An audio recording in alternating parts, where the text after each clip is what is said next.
Başında turp ekmek. Niye öyle tez tapdın ki? Olmadı. Ben dedim de.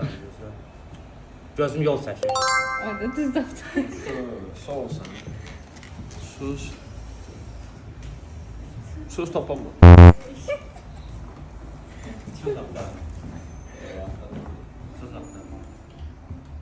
Söz uzatmaq. Bilməm.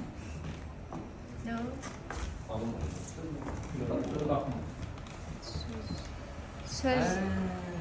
Ağzında söz olmaq. Yok.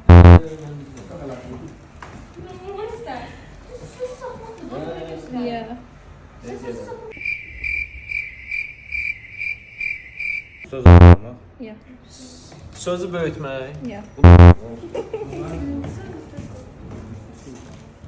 Söz. Mən bunu bilmirəm. Bayaq bilmirəm. Uzun sözün kısası.